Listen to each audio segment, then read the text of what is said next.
final, a gente vai abordar, vamos passar para o capítulo 5. O capítulo 5, ele vai falar um tema que muitas vezes dá uma confusão tremenda. Tiago 5, 1, 6, ele vai falar sobre o problema da responsabilidade dos cristãos que são ricos, dos cristãos que são patrão, dos cristãos que têm posses, dos cristãos que têm condições financeiras e devem agir de uma maneira correta. Então, isso muitas vezes dá confusão. Por quê? Porque tem pessoas que vão para uma outra linha completamente diferente e começam a trabalhar, começam a abordar que a Escritura ela tem um viés ideológico. Cuidado, a Escritura não tem viés ideológico nenhum. A Escritura não é de direita, não é de esquerda. A Escritura vai falar de valores, vai falar de ética, de moral, e tudo que o homem faz é extremamente restrito. Ele não consegue se aproximar da verdade de Deus. Então nós vamos abordar esse tema que vai falar como que o verdadeiro cristão, quando na posição de patrão, de dono, deve agir. E ele está fazendo uma reprimenda para o pessoal que é da igreja. Isso que é o que a gente precisa tomar cuidado. Tiago, capítulo 5, versículo 1, diz assim: Eia, pois agora vós ricos, isso ele está falando dentro da igreja, chorai e pranteai por vossas misérias que sobre vós hão de vir. Ele vai falar sobre a necessidade do cristão ser um bom patrão, do cristão ter justiça social, do cristão ter uma situação correta, de se portar adequadamente. As vossas riquezas estão apodrecidas e as vossas vestes estão comidas de traça. Isso é figurado. Um rico que valoriza essas obras, um cristão que frequenta a igreja, que considera que a parte financeira ela é importante porque pelas riquezas e pelas suas roupas, porque lá a situação de status na época é muito as roupas, tá?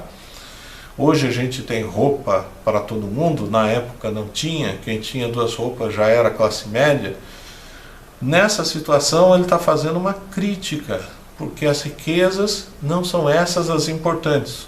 O vosso ouro e a vossa prata se enferrujam. Isso não, ouro e prata todo mundo sabe que não enferruja, porque ele está fazendo uma confrontação que isso não é de valor, se tiver desvinculado de uma ética. Então, aquele que é patrão como cristão, ele vai abordar muito isso, ele tem que ter ética, ele tem que ter uma moral de correção perante Deus. E a sua ferrugem dará testemunho contra vós, e comerá como fogo a vossa carne. Entesourastes para os últimos dias. Versículo 4. Eis que o salário dos trabalhadores que ceifaram as vossas terras e que por vós foi diminuído, clama. O que ele está querendo dizer aqui? Uma prática comum, eles contratavam agricultores, eles faziam a obra, faziam um serviço e depois, vou pagar menos, já está feito mesmo. Problema de testemunho, problema de ética com o dinheiro, isso que ele está chamando a atenção. E os clamores dos que ceifaram entraram nos ouvidos do Senhor dos Exércitos. Deus é um Deus justo, Deus é um Deus que quer que as coisas sejam corretas. O verdadeiro cristão que tem uma condição financeira adequada, ele deve ser justo, ele não deve ser um trapaceador, não deve combinar uma coisa e pagar outra, não quer dizer que você não possa negociar. Você é um dispenseiro dos bens que Deus tem te dado, tá? Mas literalmente existe responsabilidade. Essa mensagem que ele está dando pode ser uma visão profética também para os empregados e trabalhadores que estão dentro da igreja, contra os patrões deles que estão roubando eles? Também pode. Não tem problema, porque isso é válido para qualquer situação. Ele é válido tanto para um patrão cristão como um patrão não cristão. O que o texto está dizendo, o que Tiago está chamando a atenção, é que Deus ouve, Deus escuta, Deus vê com onisciência quando existe trapaça, quando existe injustiça financeira. Ele está falando exatamente isso. Combinou que ia pagar o tanto e não vai pagar o. Estou explorando. Então Deus é contra a exploração do trabalhador, sem viés ideológico. Cuidado, porque a gente vai abordar isso. Tem gente que usa esses textos para criar uma teologia da libertação no catolicismo ou a teologia da missão integral dentro do protestantismo. Cuidado, que não é bem por aí. O que Deus está falando na mensagem dele é que Deus não gosta que exista trapaça nas relações de emprego. Isso na época acontecia, hoje é mais difícil, mas a gente deve lembrar que o mundo moderno foi transformado pelo cristianismo. A escravidão não foi acabada por decreto, não foi terminada porque resolveram terminar, porque existia uma grande influência da mentalidade cristã. Então isso é um fator transformador, e a gente vai ver que as relações de trabalho, a justiça social, faz parte da mensagem de Deus, mas ela é vinculada à ética, à moral e à salvação. Sem ela, isso vira ideologia política, é um reducionismo da mensagem de Deus, e que não tem nada a ver com o cristianismo. Cuidado, hein? Cristianismo é graça, cristianismo é salvação, cristianismo é se colocar aos pés da cruz, cristianismo é buscar a vontade de Deus e não ficar se apegando à ideologia de homens. Cuidado com isso, tá? Deliciosamente viveste sobre a terra e vos deleitastes. Capítulo 5, versículo 5. Está falando que os ricos vivem sobre a terra, eles se aproveitam, eles vivem muito bem, e ele, no versículo, vamos pegar porque senão eu pulo, deliciosamente viveste sobre a terra e vos deleitastes. Cevastes os vossos corações. A ideia que cevaste o coração é que satisfez todas as suas necessidades mais íntimas. Como num dia da matança. A ideia do dia da matança aqui para nós não tem muito sentido. Para eles o dia da matança é quando acontecia tudo. Quando eles iam e faziam o que bem entendessem. Então, ele está dizendo que o rico, na situação em que ele vive de roubar, de não pagar o que é justo, de não ser um patrão justo e correto aos olhos de Deus e aos olhos também de quem ele explora, ele satisfaz todas as suas necessidades, ele se alegra com tudo que ele tem na vida, e que ele faz uma comparação com o dia que vai de matança generalizada, porque na época existia isso. Entrava um exército e matava todo mundo sem qualquer restrição. Condenastes e matastes o justo, ele não vos resistiu. Ele está falando que o cristão, ele é explorado algumas vezes, o cristão não resiste, ele não faz nada contrário, porque ele é um bom empregado. Então aqui ele está fazendo uma queixa, uma acusação contra o explorador. A justiça social, ela faz parte da mensagem do Evangelho. Ela faz parte, principalmente, das mensagens que a gente encontra nos profetas menores, quando existiu uma grande época de corrupção dentro do povo de Israel e exploração do próximo. Amós 5, 11 e 12. Portanto, viste que pisais o pobre e dele exigis um tributo de trigo.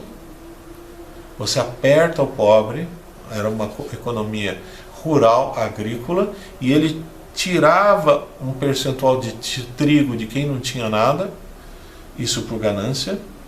edificastes casas de pedras lavradas, mas nelas não habitareis. O que ele está dizendo? Que o pessoal fazia, hoje seria a ideia de fazer, eu faço uma casa em Campos do Jordão, faço uma casa no Guarujá, faço uma casa em Vinhedo, faço uma casa em Itu, mas você tem 4 casas de descanso de veraneio, você vai a alguma delas? Não. Então, é o luxo em excesso, é a luxúria. Então, isso que Amós está chamando a atenção, que os ricos da época de Amós, eles estavam explorando os pobres, eles estavam enriquecendo de uma maneira exorbitante, que não tinha sentido nenhum, eles estavam fazendo casas lavradas, ou casas de pedra, da ideia de mansões, tá? Mas eles nem iam morar nela, porque o Deus ia fazer juízo na situação. Vinhas desejáveis plantastes, mas não bebereis do seu vinho. Ele está dando a ideia de julgamento, porque Deus é um Deus justo. Porque sei que são muitas as vossas transgressões e graves os vossos pecados. Afligis o justo, tomais resgate e rejeitais os necessitados na porta. Então, a ideia de cuidado da viúva, a ideia de ajudar o necessitado, a ideia de atender às necessidades do morador de rua, é algo que a Escritura prevê. Só que, cuidado, ela não prevê isso como função primordial do cristão. A função primordial do cristão é pregar a palavra de salvação, é pregar a libertação do pecado, é pregar a regeneração e não ser um agente social. Esse é o problema da teologia, que Deus não se apega em ideologias, ele trabalha com princípios, ética e moral. E um dos problemas que tem é que existe uma crítica em relação aos ricos que muitas vezes são feitas. A gente tem testemunhos fantásticos de ricos que eram justos, de ricos que eram exemplos. A gente tem um exemplo muito legal em Ruth capítulo 2, versículo 1, que fala de Boaz. Fala que Boaz era um homem poderoso. Em que sentido? Algumas escrituras, algumas bíblias traduzem de uma maneira interessante. Traduzem como, eu vou ler para vocês, Ruth 2.1, tinha Noemi um parente de seu marido, senhor de muitos bens, de família de Elimeleque, que chamava Boaz. Tem outros falam que é poderoso em força. De verdade, ele era um homem rico. Só que ao mesmo tempo, ele tinha um princípio de justiça. Quem tiver curiosidade, leia o capítulo inteiro 2, porque ele participa da justiça social do pobre, do necessitado. Ele não faz a colheita integral. Toda a Escritura tem uma preocupação muito grande em que não existam pobres ou necessitados no meio do povo de Deus. A igreja é responsável um pelo outro. Nós estamos vivendo agora uma época complicada, que nós vamos ter uma recessão econômica maior ou menor, mas que ela vai existir, vai. E o corpo de Cristo vai ter que se suportar. Mas ao mesmo tempo, a gente não tem uma crítica específica que a gente deva fazer. Distribuir dinheiro, não deva perseguir os ricos, não é isso. O problema é de ter uma justiça, de ser correto aos olhos de Deus, de ter uma atitude que seja identificável. Olha, aquele é um cristão que cumpre o que fala, que paga as suas contas. Efésios 4:28, Paulo fala, aquele que furtava, não furte mais. Aquele rico que roubava do seu trabalhador, que sonega imposto, aquele que realmente é um assaltante, aquele que é um político que leva propina, aquele que pega comissão de aquisição disso ou daquilo, não faça mais isso. E Paulo fala, antes trabalhe, fazendo com as mãos o que é bom, para que tenha o que repartir com o que tiver necessidade. O cristão, aos olhos de Deus, tem uma responsabilidade. Ele dá prosperidade aos seus filhos como testemunho e também para que ele possa fazer diferença num mundo que é ganancioso, que busca muitas vezes o lucro somente pelo lucro sem necessidade. Muitas vezes você abre o jornal e fala assim, por que o fulano precisa de 40 milhões de reais numa conta da Suíça? Ele nem tem acesso a isso, ele nem usa. Por que ele comprou aqueles quadros? Não tem sentido. Por que ele tem tanto carro guardado na garagem? Não tem sentido, porque a ganância não tem sentido. A ganância é algo que só leva à destruição, só leva a se esfriar os relacionamentos, e o cristão deve agir de maneira completamente oposta. Aquele que Deus dá condição, ele deve assumir uma responsabilidade. Eclesiastes 5,19 fala, quando Deus concede riqueza e bens, Deus concede? Concede sim, a gente tem exemplos assim, eu falei de Boaz, tem outros, o Jó tinha muitas riquezas. Então a gente tem muitos cristãos que são ricos e que assumem a sua função, mantêm a sua riqueza, mas não se distanciam de Deus por causa disso. Ao contrário, são fonte de bênção para outras pessoas. É essa preocupação que Tiago está querendo transmitir. Eclesiastes 5,19, e quando Deus concede riquezas e bens a alguém e o capacita a desfrutá-las, porque não adianta ser rico e não desfrutar. Muitas vezes a gente vê pessoas que fazem isso, que têm riquezas, mas não aproveitam dessas riquezas no bom sentido, a aceitar a sua sorte e a ser feliz em seu trabalho. Isto é um presente de Deus. Então Deus concede riqueza e bens, só que para o seu filho, ele permite que ele aproveite isso de uma maneira positiva na sua vida e na vida de outras pessoas. Jeremias 22:3, assim diz o Senhor, exercei o juízo e a justiça, e livrai o espoliado ou explorado, da mão do opressor, e não oprimais ao estrangeiro. Aí é interessante, mas eu trato todo mundo que é bem da igreja, mas aí vai no trabalho dele, ele é dono de uma empresa, tadinho do pessoal, não paga ninguém há um tempão. Então, cuidado, não oprimais ao estrangeiro, nem a órfão, nem a viúva. Não façais violência, nem derramais sangue inocente neste lugar. Jeremias 22:3. Então a mensagem de Deus de buscar uma justiça social como ética e moral, ela existe em toda a Escritura, mas ela não é ideológica. Cuidado, isso é princípio ético e moral de comportamento, testemunho, e que o cristão tem que fazer diferença neste mundo. E por fim, Provérbios capítulo 30, versículo 8 a 9, que é o livro de sabedoria completo do Antigo Testamento, ele fala assim, afasta de mim a vaidade, a palavra mentirosa. Não me deis nem a pobreza nem a riqueza. Então o projeto de Deus é que todos sejamos classe média. Isso é muito interessante. Projeto não quer dizer que todo mundo vai ser classe média, vão existir pobres e vão existir ricos. Isso é o ideal que Deus coloca. Mantém-me do pão da minha porção de costume. O que significa isso? Que eu não passe nenhuma necessidade, que eu tenha tudo o que eu preciso. E aqui a expressão do pão da minha porção de costume não significa somente comida, significa também as suas necessidades de casa. O lazer é importante.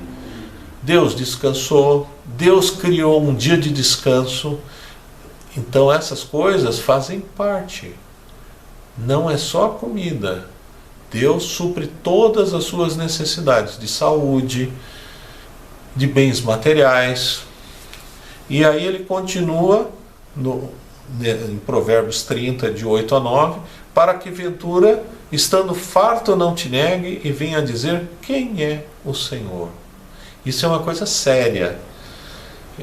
Quando eu estava no seminário, quem fazia seminário comigo, que era da igreja Holiness, que é uma igreja metodista de origem japonesa, eles deram um testemunho que tinha um rapaz no grupo da igreja deles, que ele falou assim, eu quero ficar rico para poder ajudar as pessoas.